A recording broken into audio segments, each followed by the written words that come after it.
उनको मैं ले आऊंगा, तू दरबार में सेवा करेगी और तू मेरे दरबार में रहेगा, तू मेरा बच्चा बनेगा, आज से तू मेरा बेटा है।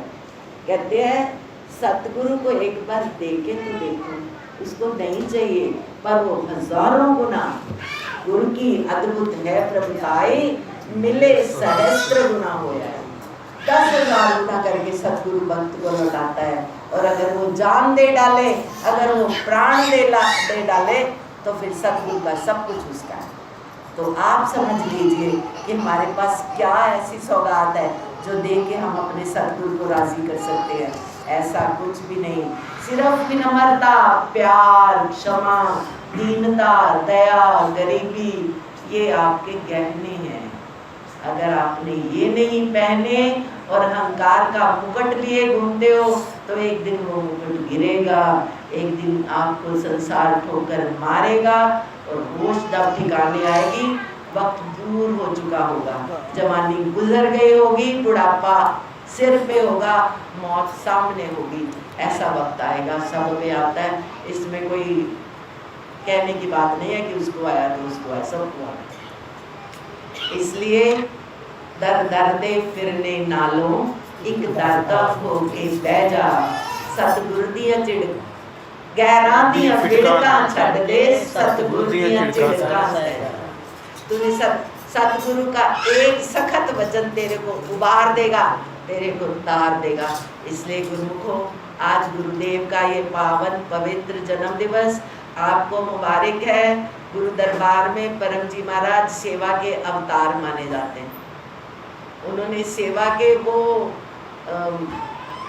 पार किए हैं, बड़े बड़े क्या कहते हैं उनको, एक जो होता है ना कि सबसे बड़ा इसने की, उससे आगे उससे आगे, उन्होंने लास्ट भी मंजिल पार कर दी। और शरीर से भी उन्होंने माना गांव से वो सतोपंथ स्वर्गारोहणी पैदल चले गए 7 सीढ़ियां जहां वो गए हैं युधिष्ठिर, और उससे बैक साइड में मानसरोवर उतर गए पैदल यंग एज में। सिर्फ 36 साल के महाराज जी थे, नहीं 36 नहीं 26 के, 1936 में महाराज जी समाये, 26 साल के महाराज जी। और उस समय उन्होंने ये यात्राएं की, सारे हिंदुस्तान में वो पैदल घूम गए। और वहाँ पे बर्फों में जब यहाँ तक जब गए तो इन्होंने सोचा ठीक हो गया, अब ठीक स्थान में पहुँच गया गुरुदेव, आप मुझे ले नहीं गए, मुझे बता नहीं गए, अब मुझे जीना नहीं। माँ जी प्रकट हुए वहाँ पे, कहा परम मेरे शरीर को बर्फ में गलाने के लिए दिया तुम्हें, तो ये मेरा शरीर है, वापस जाओ यहाँ से। जब महाराज जी हेमकुंड साहब भी गए, फूलों की घाटी भी महाराज जी गए, कोई ऐसा स्थान नहीं था आप नाम लो, किसी तीर्थ पे आपने जाके नहीं देखा वहाँ रजिस्टर में जहाँ उनका नाम हो। सारे तीर्थ, सारे ज्योतिर्लिंग, सारे धाम वो पैदल पैदल चले गए। और उन्होंने एक बात, अब 6 बज रहे हैं, किसी को जल्दी तो नहीं हो रही। गुरु महाराज जी ने बद्रीनाथ के ऊपर एक संत की गुफा में महाराज जी गए, बर्फों में वो गुफा थी। महाराज जी कहते हैं कि वो जो संत थे बर्फ का गोला खा के निकल जाते थे और बड़े ही शांत बर्फों में। कहते मैं 3-4 दिन उनके पास टिक गया। मैंने बोला महाराज जी मेरे गुरुदेव चले गए, आप यहाँ अकेले रहते हैं, मैं कुछ सेवा कर दिया करूँगा, मुझे भी रख लो। बोले परम तू यहाँ नहीं रह पाएगा, मैं तो बचपन से रहता हूँ, मेरा शरीर पक्का हो गया और तेरा शरीर गल जाएगा बेटा, तू नहीं रह सकता, कुछ दिन रहता। तो महाराज जी कहते मैंने कहा गुरु महाराज जी आप मुझे कोई अपना एक्सपीरियंस, अपना कोई अनुभव सुनाइए।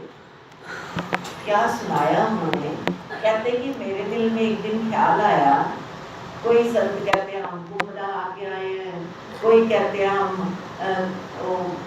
गोदावरी गए थे, कोई कहते हैं हम नासिक गए थे, कोई कहते गंगा सागर गए थे। मैं तो कहीं गया नहीं, मैंने तो गंगा जी भी स्नान नहीं किया। और भगवान मैंने तो वो जो आसन करते हैं दंड भेद प्राणायाम वो भी नहीं किया।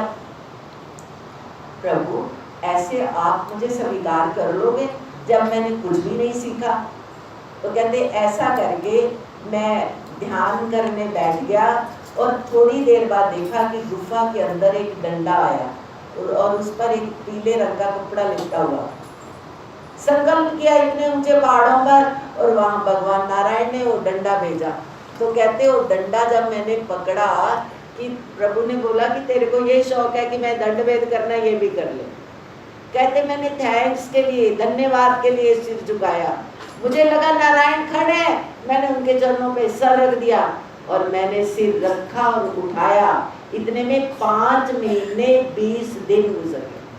कहते जब मैंने सिर झुकाया तो सर्दी थी और जब मैंने सिर उठाया तो गडरिए और भेड़े बाहर घूम रहे थे, धूप चढ़ी हुई थी, मौसम बदल चुका था।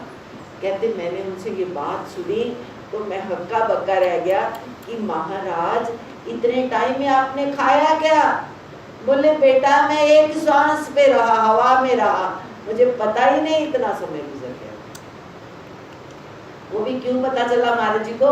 महाराज जी कहते जब मैं ऊपर जाता था, उनसे मिलने जाता था, तो मैंने देखा उनका जो पीपा था ना आटे वाला, वो इतना ही खाली हुआ था। महाराज जी आपका पीपा खाली नहीं हुआ। हर साल जो मिलिट्री वाले लोग थे उधर वो उनका पीपा भर के दे जाते थे, थोड़ा नमक, और वो उसको ऐसे घोल के बर्फ के पानी में गोला बना के खा जाते। महाराज जी आपने क्या खाया?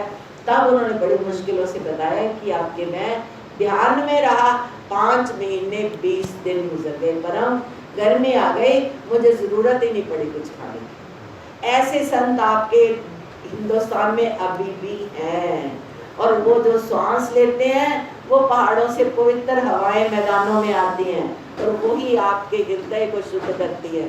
हम कहते हैं क्या रखा है हिंदुस्तान में? बाहर क्या रखा है? बाहर भगवान है क्या? ऋषि मुनि महात्मा है?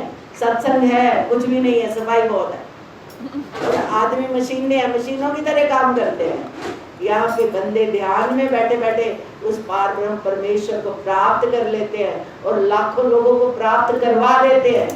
संत खुद अपने लिए नहीं करते, दूसरों को करवा लेते हैं। 1300 साधु क्यों बनाए गुरु महाराज जी ने? क्या जरूरत इतनी जमात करती करने की? 1300 संतों ने आगे हजारों लाखों करोड़ों शिष्य बना डाले। आज नंगली दरबार का कुल मिला के कहो तो करोड़ों में उनकी वो होगी फॉलोइंग, इतने फॉलोअर्स हैं इस मिशन में। कैसे हुआ ये सब? आप जब उनको मानने लग जाओगे, वहां पे सिर झुकाओगे, कुछ तो मिलेगा। दंडवत करोगे, कुछ तो मिलेगा। इतनी बार करते हो, क्या क्या क्या मांगते हो सरकार से? आप तो दुनिया की चीजें मांगोगे, पर आते तो हो। एक दिन तो वो कहेगा बस कर मांगना, आप मुझे मांग ले, मैं तेरा यार हूँ, मैं बैठा हुआ हूँ तेरे लिए, मुझे मांग ले। अगर वो मिल गया, वो यार बन गया, तो आपका काम बन गया। ठीक है।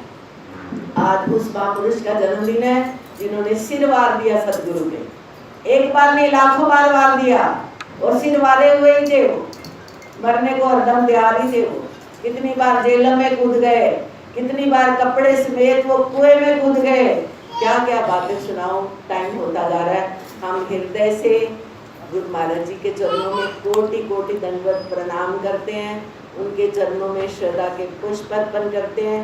सदगुरु हमारे सिर पर हाथ रख दीजिए, हम भी पवित्र बने, हम भी निर्मल बने, हम भी शुद्ध बने, और जितना करें सच्चे मन से करें, दिखावा ना हो। जो करें तेरे लिए, जो करे तेरे लिए, जो भी कुछ करे तेरे लिए करे सदगुरु, और तू स्वीकार कर लेना। हमें अहंकार ना आए सदगुरु। आप गर्व प्रहारी हैं, आप मेरे गर्व पर प्रहार करते रहना।